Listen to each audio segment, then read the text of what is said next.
tayo ng Matthew 10:34. So sa pag-aaral natin ng salita ng Diyos, matututo tayo, mga kapatid, kung ano ba talaga ang pamantayan ng buhay sa mundong ito. Amen? Di ko naman sinasabi na wala na tayong kasiyahan. Tama? Ang sinasabi ko dito na mas higit ang ibibigay ng Panginoon kung tayo maglilingkod sa Kanya. Amen? Sabi dito sa Matthew 10:34, pansinin niyo po niya. Think not that I am come to send peace on earth. I came not to send peace, but a sword. Parang nagkontrahan yung dalawang Bible verse.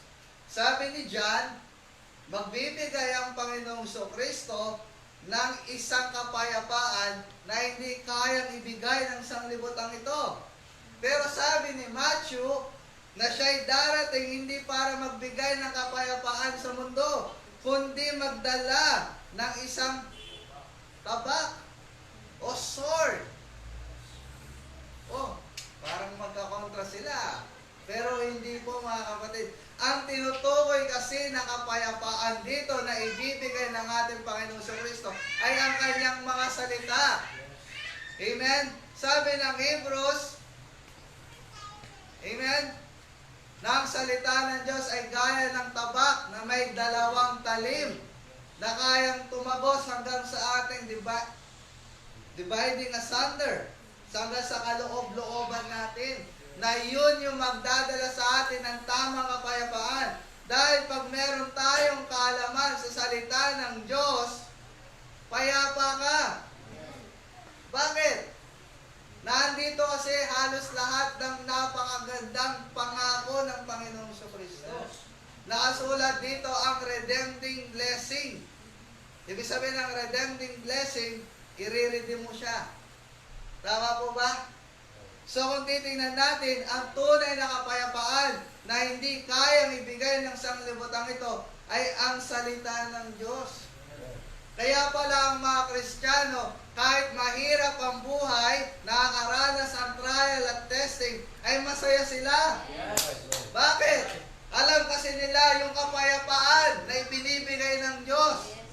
For example, meron tayong karamdaman, hindi ka takot mamatay. Hindi ka takot na hindi gumaling kasi alam mo ang Diyos ang magpapagaling sa iyo. Kung hindi ka man niya pagalingin, makakasama mo siya habang buhay. Yun yung kapayapaan na hindi ka nag-aalinlangan. May mga pagsubok ka sa buhay dahil naglilingkod ka sa Panginoon. Merong nakasulat sa Biblia na hindi ibibigay ng Diyos ang bawat pagsubok kung hindi natin kaya. So bakit tayo matatakot o mangangamba kung tayo'y nakapundasyon sa salita ng Diyos?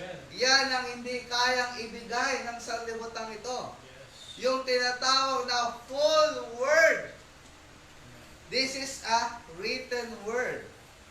But the spoken and revealed word, yun yung wala sa tao. Amen? Sa ngayong linggo na to, kung mapapansin nyo, tayo lang ang pinakasimpleng dausan ng gawain. Napansin nyo ba? Yung mga churches, ang lalaki. Pero bakit di tayo nagtataka bakit tayo ay nandito lamang sa isang napakagandang bahay na ito na nagtitipon-tipon? Amen? Pero mapalad tayo, mga kapatid, dahil nasa atin ang tinatawag na spoken at revealed word of the Bible. Nanggaling din ako sa denomination, sa born again na denomination. At yung lola ko ay solid Catholic. Amen? Nakatulong sa pundasyon yun ng aking pananampalataya. Dahil tinuturuan naman tayo ng mga simbahan na maging isang mabuting tao. Hindi ka tuturuan ng pare na manigarilyo. Ito magsugal. Tama ba? Pero, bakit yung mga tao, katapos sila magsimba, ay ganun ang ginagawa nila? Tama po ba? Dahil walang tinatawag na full revealed and spoken word to the Bible. At yun ang nasa atin na ibinigay ng ating Panginoong Kristo. Kaya yung mga Kristiyano ay meron silang tinatawag na kakontentuhan kung anong meron sa kanila sa mga oras na ito. Hindi sila naghahangad ng mga mas malalaking bagay dahil alam nila ang plano ng Panginoon ay napakaganda. So bakit ka mag-aalala kung alam mong merong mas magandang ibibigay sa iyo ang Panginoong Kristo? At sabi ni Philippians, to live in Christ, to die is to gain. Yan yung mga kapayapaan na ibibigay sa atin ng ating Panginoong Kristo. Yung kanyang salita. Amen? Ito yung hindi kayang ibigay ng sanglibutan ito. Hindi nyo ba napapansin yung mga mayayamang tao? Bakit malungkot pa rin sila? Di ba? Bakit malungkot pa rin? Meron akong kilalang isang businessman. Di mo naman sinasabi na sobrang yaman niya na, pero marami na rin siyang pera talaga. Hindi na siya 100,000, kundi meron na rin siyang millions. Ang business niya ay junk shop. Kaibigan ko yun. Tinanong niya ako, sabi niya sa akin, pre ang tawag niya sa akin eh. Pero ano siya, ano kasi tawag sa spiritista ang religion nila. Tinanong niya ako, pre, bakit kaya ka doon sa amin? Parang hindi ako masaya. Kahit na marami akong pera, nag-church naman kami, pero bakit di kami masaya? Lagi kami nag-aaway ni misis, yung mga bata, ganito ang ginagawa. Tinanong niya sa akin, sabi ko, hindi kita masasagot. Dahil una sa lahat, hindi ako nakalagay doon sa position mo. Pero sabi ko sa kanya, ang pinagkaiba kasi natin dalawa is yung pagkaintindi sa salita ng Diyos. Sabi ko, magbasa ka na, magbasa ng Bible. Doon mo makikita ang mga kasagutan sa puso. Doon nagbasa siya ng Bible, nakita niya yung mga pangako ng Panginoon. Pinabasa ko sa kanya yung mga New Testament. Kasi sa Old Testament, puro history ang mababasa doon. May mga pangako din doon ng Panginoon, pero halos lahat sa history ng Israel. Kay Daniel lang ang sa Gentiles, saka yung kay Isaiah, yung sa pagdating ng ating Panginoon sa Kristo. So, nung nagbasa siya ng Bible, nung minsan nakita kami, sabi niya, pre, salamat. Dahil nung nagbabasa na ako ng Bible, parang nagkakaroon ng kapayapaan yung isip ko. Kaya sabi niya sa akin, sa tuwing gigising ako, yan ang una kong binabasa. Kahit isang verse, ay isang chapter lang ang ako matapos. Parang masaya na ako sa buong araw na ito. Sabi ko, pagpatuloy mo yan at pag nakita ng asawa at mga anak mo yan, gagayahin ka. Amen? Nakita niyo yung ibig ko sabihin na minsan kahit na parang nasa atin na ang lahat, kung wala ang ating Panginoon sa Kristo sa buhay natin, kulang pa rin mga kapatid. Kasi ang Panginoon talaga ang magbibigay ng tunay na kapayapaan sa atin sa pamamagitan ng salita ng Diyos. Kaya yung mga Kristiyano, kung mapapansin nyo yung mga tunay na Kristiyano, ay hindi sila mareklamo sa buhay. Na kahit ano lang ang kainin nila, ay masaya sila. Minsan nagbibiroan pa kahit kumakain na. Dahil meron silang tinatawag na kasiyahan sa kanilang buhay. Dahil alam nila ang lahat ng bagay dito sa mundong ito ay temporary lamang. Ang salita ng Diyos ang mamamalagi magpakailanman. Amen. Yun yung kapayapaan na hindi kayang ibigay ng sanglibutang ito.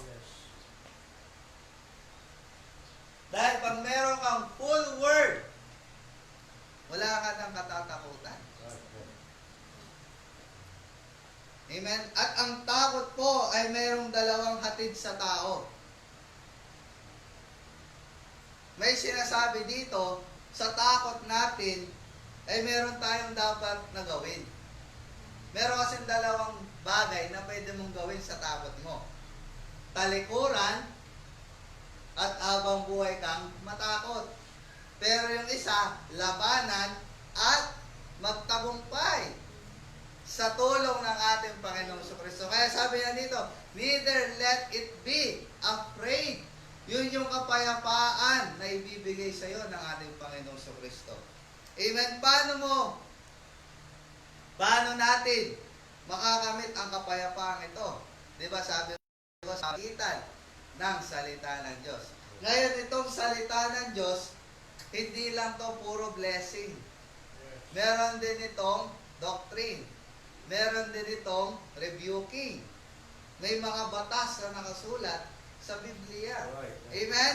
Kaya sabi,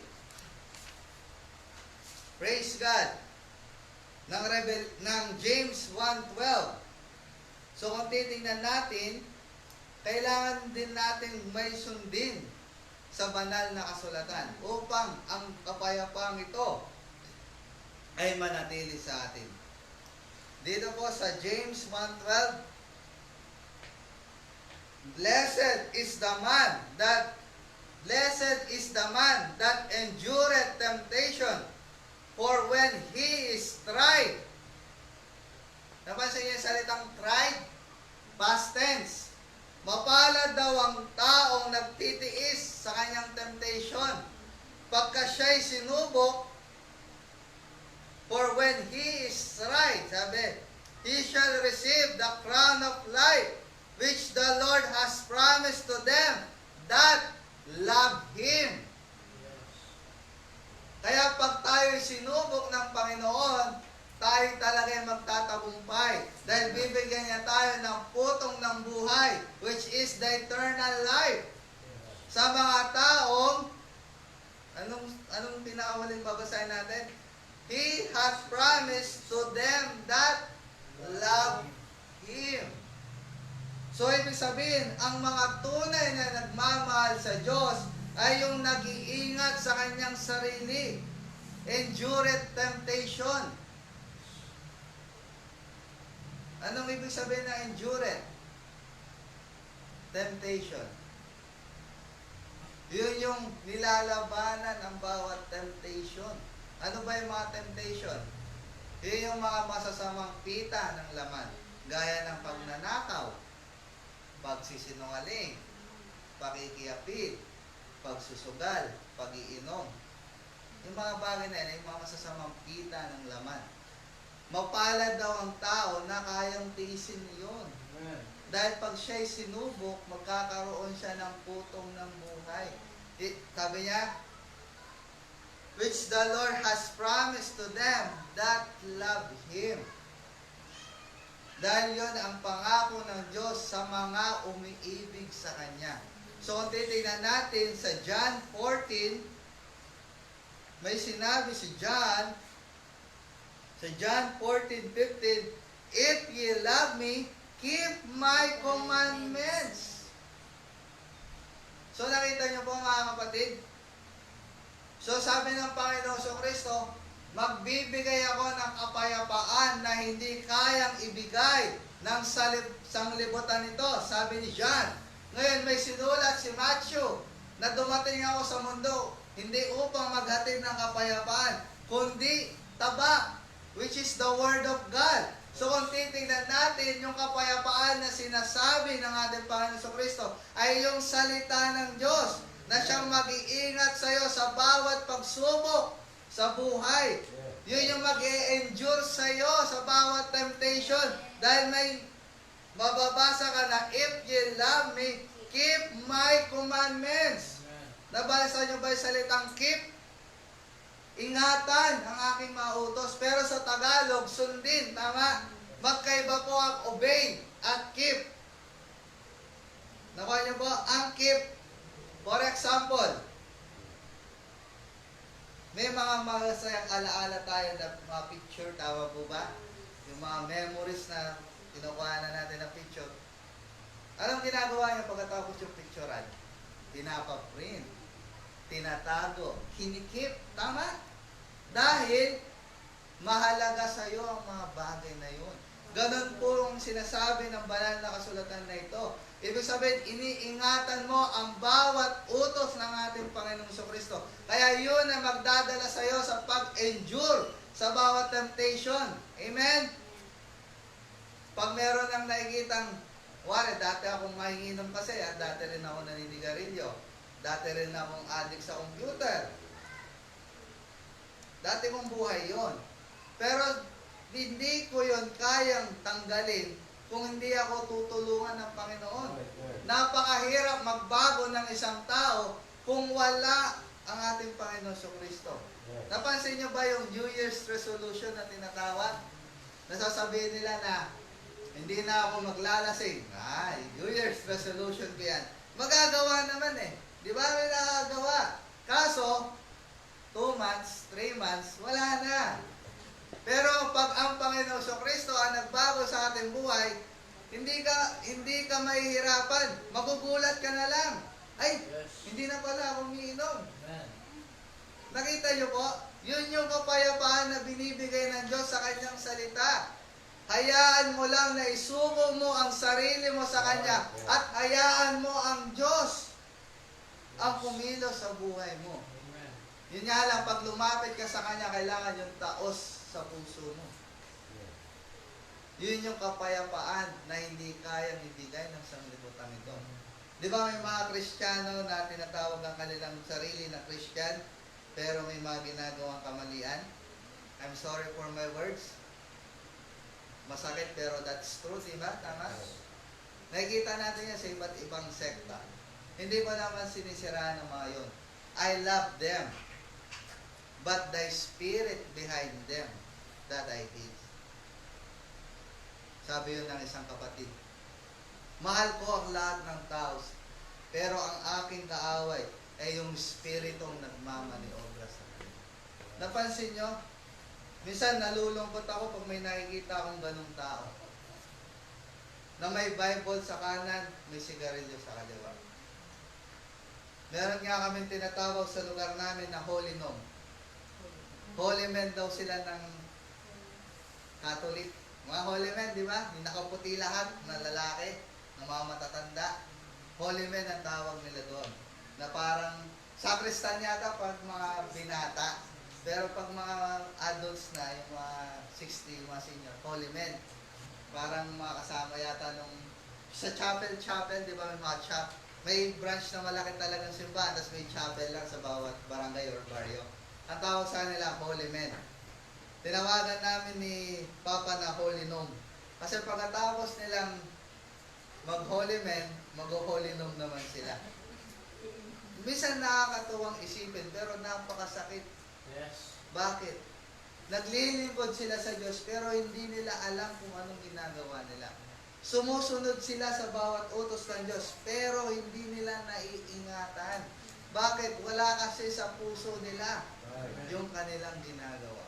Kaya pagkatapos ng church, balik sa dating buhay.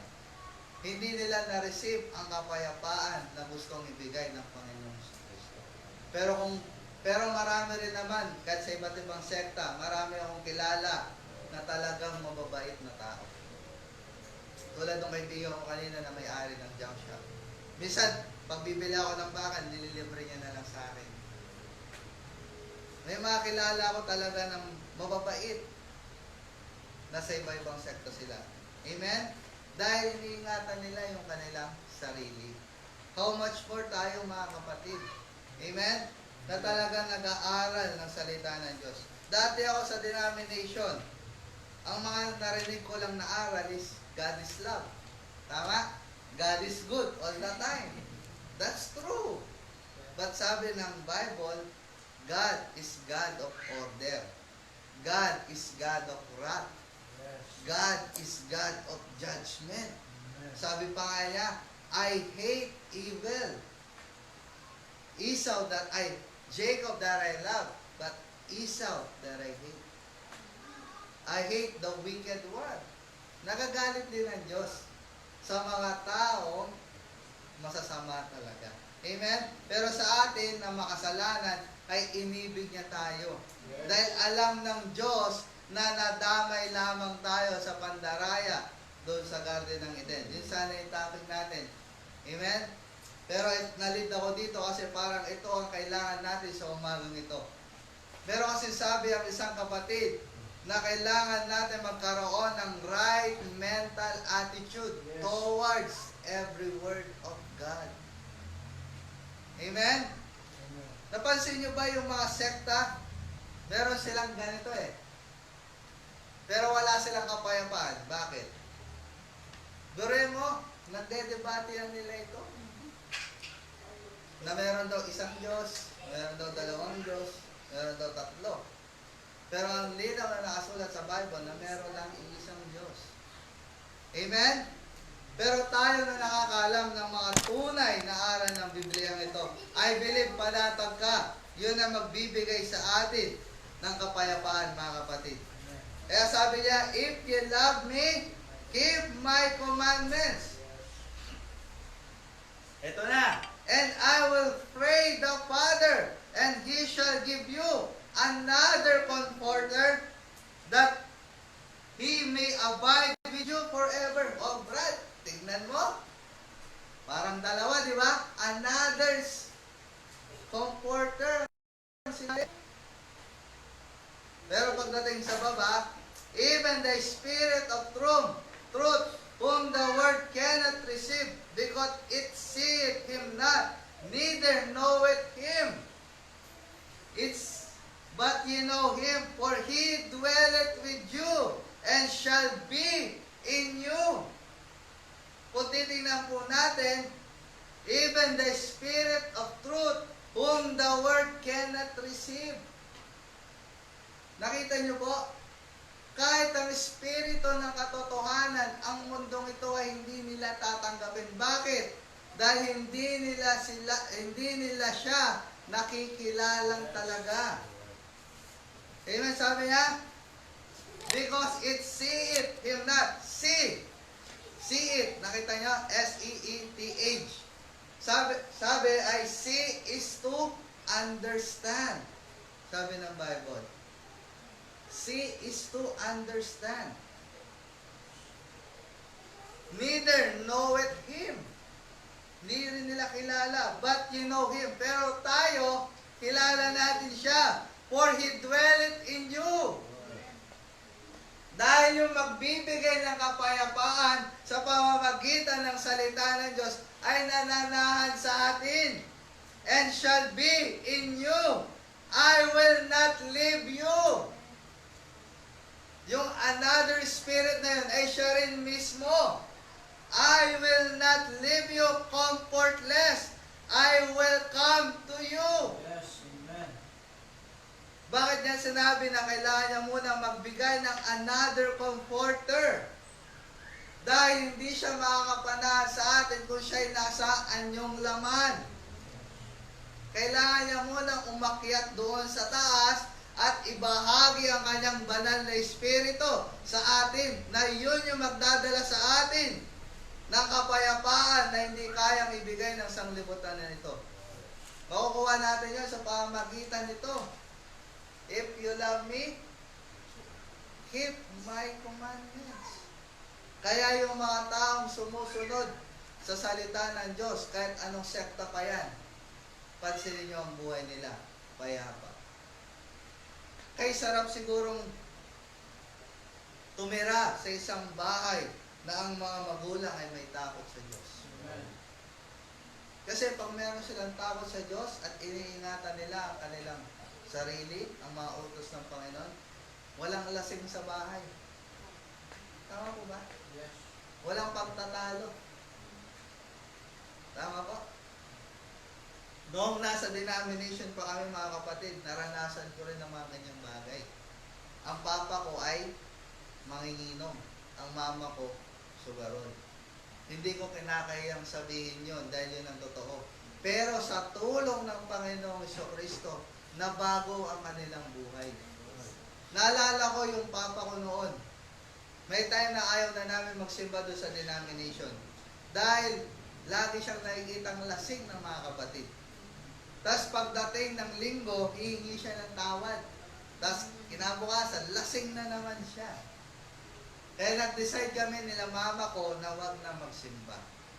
Pero kami dalawa ng kapatid ko ay hindi kami tumigil. Dahil nasa music team kami noon. Sabi ni mama ko, sige magpatuloy kasi kayo kasi alam ko, mahal niyo yung pagtugtog. Pero nagulat kami one day. Linggo yon, nagsimba kami ng aking kapatid. Umuwi kami ng mga 11 sa bahay. Wala si tatay ko. Di, kinabahan na naman kami. Kasi kado umalis, alas 8 pa lang, wala na. Dumarating, alas 4 ng hapon. Yung pala, gathering doon sa church eh. Pero di namin alam na doon pumunta. Malayo pa lang, tinatanong na namin. Ba, hindi gumigewang yung motor. Di, syempre, di pa kami kampante. Kasi alam namin, pag umalis siya, iinom yun. Nung lumalapit na, talagang hindi gumigewang. So, pag uwi niya, inamoy-amoy pa ng mama ko. Hindi ka naman amoy sigarilyo at alak. Saan ka galing? Sabi niya, nakita ko yung dati kong pastor. Yun na si Pastor June. Ang dati pa palang pastor nun, si Elder, si Elisa Queen. Ngayon, si Pastor June na kasi ang pastor ng Dow Church. Ang pagkasabi niya pala, I'm sorry, nakita ko ang dati kong church. Dahil si Pastor June noon, hindi pa siya pastor. Si Elder pa yung pastor. At si Papa ko yung isa sa mga young people ng Dow Church. Akay siya ng tatay ng ating kapatid na si Brother Emma, si Brother Romy Flores. Akay niya yung dalawa kong tatay. Si Brother Dan, na aking manugang, at yung aking tatay talaga. Yan ang akay ni Brother Romy. Kaya napakalaking respeto ko kay Brother Romy talaga. Amen? Kundi dahil sa kanya, hindi ko makikilala si Mrs. Wife ko. At hindi kami madadala sa tamang mensahe ito. Amen? Napakalaking reward nun ng ating kapatid na si Brother Romy. Praise God. So, ito nga nagdala sa amin dito. Nagulat na lang ako, nagbabago yung buhay namin. Si Papa ko hindi talaga umiinom, hindi naninigarilyo. Panay basa ng Bible, namili pa siya ng reading class. Yun yung nagdala sa amin na magsimba doon. Nung first time ko nagsimba, nalungkot ako.